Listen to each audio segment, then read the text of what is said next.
trouve la musique partout. On est obligé de l'entendre dans tous les lieux, chez nous, chez les voisins, au travail, dans les centres commerciaux, dans les taxiphones, dans les gares, dans les marchés, dans les rues. On voit des gens dans leur voiture, ils mettent le son à fond. Dans leur maison, pareil. Parfois, dans les transports, on a des gens ivres qui rentrent avec des guitares ou des instruments de musique et se mettent à chanter. Et malheureusement, il est très difficile aujourd'hui de s'en préserver tellement elle s'est propagée.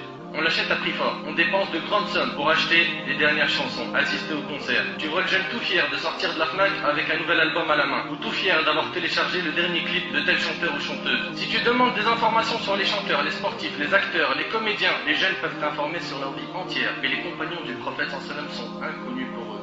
Wallahi al-azim, nos frères et sœurs sont en perdition. Ils n'ont plus d'identité, plus rien de profitable à quoi s'accrocher. Les chanteurs et les acteurs sont devenus des modèles pour nos jeunes. Savez-vous ce qu'il y a derrière la musique? La réponse, une armée impressionnante de chanteurs, d'acteurs, de sportifs. Chaque jour, il y en a des nouveaux. Il y en a tellement qu'on ne les connaît plus. Et derrière chaque nouvelle star, des armées entières de fans. C'est les médias qui leur ont donné le surnom de star. C'est eux qui leur organisent des fêtes durant leur vie et des hommages après leur mort. Ils leur ont donné de l'importance, de l'honneur. Ils leur ont fait des films, des séries, des émissions pour que les gens les prennent comme modèle. Pour certaines stars, ils leur ont fait des statues pour se rappeler d'eux. Les médias en ont fait des héros et des martyrs après leur mort. Parmi les choses qui ont fait plonger notre communauté dans la musique, on a la mauvaise compagnie. Ils sont la cause de beaucoup de dégâts. En règle générale, ce que les jeunes donnent à leurs potes pour les soulager de leurs soucis, c'est des choses qui détruisent la foi. Cigarettes, joints, de l'alcool, de la drogue. Ou bien, il va lui dire, viens, on va voir des filles, on décompresse. Ou écoute cet album, il déchire. Mon frère, ma soeur, ce genre d'ami va te perdre, éloigne-toi de lui. Wallah, j'ai connu des frères, c'était des frères, masha'Allah, Wallah al-azim. Ils venaient avec nous dans la mosquée, ils faisaient la salat. Et d'un seul coup, je le vois plus. Disparition. Et il avait la barbe, mashallah, il portait la sunna extérieure et tout. Il n'y a plus rien. Mais qu'est-ce qui s'est passé? Après, t'as vu, maintenant, j'ai fait des clips. Et ça, et la mosquée, c'est pas compatible. La musique détourne de la religion. Éloigne de la religion. Ils vont plus à la mosquée, ils ne veulent plus entendre de rappel, ni même écouter du Coran. Sachez qu'il y a deux amours qui ne se réunissent point dans un seul cœur. L'amour de la parole d'Allah et la parole du diable. Regardons ensemble ce que disent les chansons et comment elles font l'apologie du haram et dénigrent la religion. Il y en a un, je ne citerai pas de nom de chanteur, c'est pas utile. Il dit, gros numéro 10, avant qu'Iblis ne me choisisse. Prie pour que les rivières du Styx, l'enfer, se refroidissent. Quelle vérité il y a dans tout ça? L'autre il dit, arrête de nous casser les, je dirais rien, avec ta religion. Fais-moi voir tes photos souvenirs du paradis.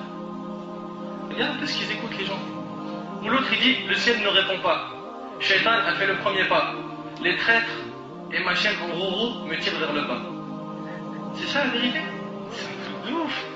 L'autre il dit, mon Dieu, si tu es là, fais-nous signe. Lui carrément il vient te faire douter sur la croyance. Hein? Mon Dieu, si tu es là, fais-nous signe. C'est le diable qui l'emporte au paradis. Chez lui, c'est le diable qui l'emporte au paradis. L'avenir est incertain. Et après, regarde la surprise, c'est parce qu'on danse avec le diable. Masha'Allah. Un autre chanteur, lui je me demande s'il a un vrai cerveau ou pas, il a dit que Dieu bénisse les voyous. Franchement, je vois pas, quand un jeune il me dit le son c'est la vérité, moi pour moi ça c'est de la poubelle. C'est de la poubelle. Zéro. 0 sur 1 million, pas 0 sur 10. Un autre a chanté même, et Wallah al-Azim, ça a été le poignard dans mon cœur quand j'ai entendu ça. Il a chanté des versets du Coran. Bismillah ar-Rahman ar-Rahim. Il est parti balancer des morceaux de Coran. Dans les boîtes de nuit, on m'a dit, on danse sur les versets du Coran.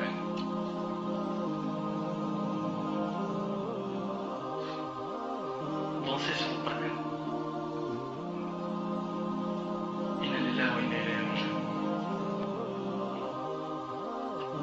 Mes frères et sœurs, entre nous, ces paroles sont des paroles de vérité. Avez-vous oublié qu'Allah subhanahu wa ta'ala a dit dans Surat al-Zumar, Surat 39, verset 23, Allahu nazzala ahsan al-hadith kitaban mutashabiha. Kitaban mutashabihan mathaniya taqsha'ir minhu juludu alladhina yakhshawna rabbahum. Thumma talinu juluduhum wa qulubuhum ila dhikrillah. Allah n'a-t-il pas dit, Allah a fait descendre le plus beau des récits.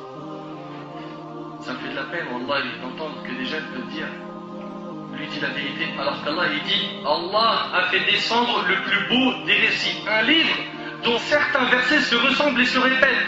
Les peaux de ceux qui redoutent leur Seigneur frissonnent à l'entendre, puis leur peau et leur cœur s'apaisent au rappel d'Allah. Comment tu peux apaiser ton cœur avec les paroles du diable, avec le Coran du diable, avec les instruments du diable? Comment tu peux dire mon cœur s'apaise avec la musique, alors que normalement c'est avec le Coran?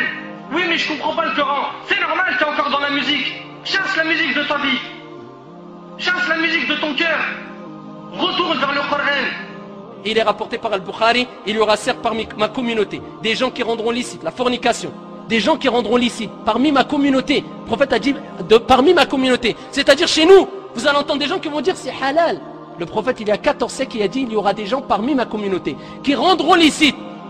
Au nom de quoi? Allahu A'lam. Qui rendront licite. Qu'est-ce qu'ils rendront licite? La fornication, la soie, le vin et les instruments de musique. Tous les instruments de musique. Après on s'étonne. Pourquoi on est humilié? Et quand tu parles de musique, ah c'est rien ça. C'est grave, ya akhil karim. Il y a des choses qui nous paraissent vaines ou sans importance, alors qu'auprès d'Allah ils sont graves. Frères et sœurs, la communauté a besoin de vous. On veut que vous soyez comme les compagnons du prophète sallam, que vos cœurs soient attachés au Coran, à la prière, aux adorations. Mes frères et sœurs, éloignez-vous de ces chanteurs et de ces chansons qui ne font que d'appeler à la perversité, à la vulgarité, au sexe, etc. Repentez-vous, tous, ô vous les chanteurs, et vous qui vendez de la musique avant qu'il ne soit trop tard, car après la mort, on n'a pas de deuxième chance. Le prophète a dit que chacun mourra dans la situation, ou plutôt ressuscitera dans la situation dans laquelle il est mort. Donc maintenant, à toi de te poser la question avec toute sincérité.